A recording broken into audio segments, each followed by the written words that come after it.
reasons bakit nag-aalangan ka mag-solo ride is simply because naghihintay ka sa mga barkada, tropa, o mga kasama. Pero what if kakahintay mo hindi na pala ito natuloy? Hindi ka na lang din ba pupunta? So today, share ko sa inyo ang 5 reason bakit mas maganda mag-solo ride if wala kang mga naaaya na mga kasama. Reason number 1, if solo ride ka, ikaw ang may buong desisyon. Gaano ba kadalas na nababagalan ka sa mga decision making dahil may ibang kasamang nagdidesisyon? Ilang mga times ba na hindi agad natutuloy kasi merong mga ibang reasons na nauuwi na lang sa next time, o di kaya yung final decision is na-move na naman. Kapag kasi solo ride lang at ikaw lang ang may buong desisyon, it means ikaw lang bahala sa lahat ng desisyon. Pag solo ride lang kasi, ikaw lang ang bahala sa lahat ng desisyon.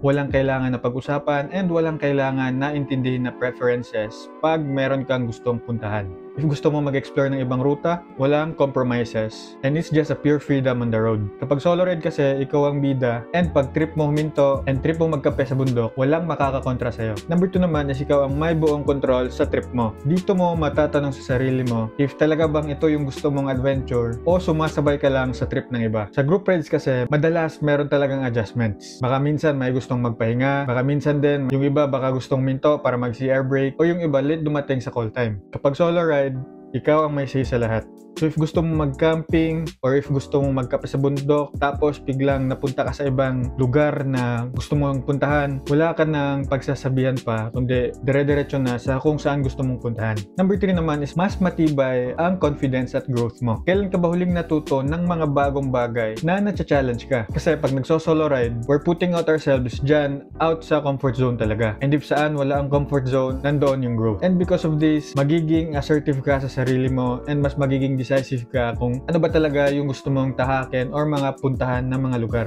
We can also see this as a life lesson. Kasi nga 'di ba, after mo mapatunayan sa sarili mo na kaya mo lang mag-isa, so not just in the aspect of solo riding, makikita mo rin to sa life na kaya mo pala kahit sa ibang aspeto ng buhay. Number 4 naman is mas malalim ang connection mo sa kapaligiran. Kailan mo ba huling na-appreciate ang ating paligid nang walang distractions? Ang motorcycle ride kasi mismo, malapit na ito sa nature, 'di ba? And iba sa feeling pag solo ride. Mas ramdam mo ang bawat detalye. May mga mas mapapansin ka na little details pag nagso-solo ride ka compared sa group rides. Dahil walang distraction or ibang noises, mas makaka-connect ka sa sarili mo and yung pag-assess mo sa sarili mo. And because of this, solo riding teaches you independence and being street smart. And last benefit naman is mas matututo kang magtiwala sa sarili mo. Pag mag-isa ka kasi, mas mapipilitan kang maging independent. Hindi ka nakadepende sa ibang desisyon. So if na-flat yung tire mo, matututo kang humingi ng tulong sa daan or matututo kang gumawa ng paraan para ayusin ito. Lahat ng pwede mong ma-experience sa daan is makakatulong para magpalakas sa'yo ng loob. And ang bonus tip dito, if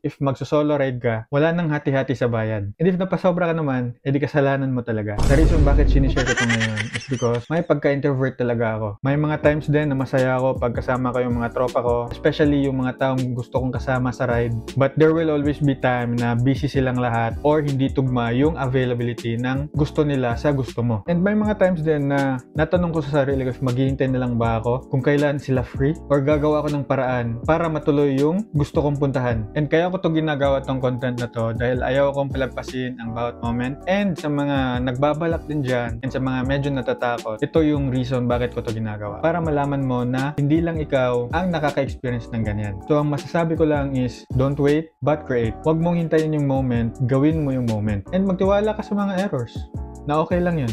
Hindi pa katapusan ng mundo pag nagkamali ka or nagkaaberya ka. And maybe that's the point in life. Baka may iba pang gustong iparanas ang life sa atin para ma-experience natin ano talaga ang meaning ng life. Like bagong moments, bagong memories, or bagong feeling, di ba? The feeling of being thrilled, the feeling of anxiety na ikaw lang yung mag-isa na nagawa mo yung solo ride na medyo naiilang ka. Yun yung reason bakit mas kailangan natin gawin yun. Kasi at the end of the day, hindi lang naman ito tungkol sa pagso-solo ride. Tungkol ito sa pagdiskubre sa sarili natin. Malalaman natin kung ano ba talaga yung gustong-gusto natin, paano harapin yung mga problemang darating, and paano rin ito enjoyin.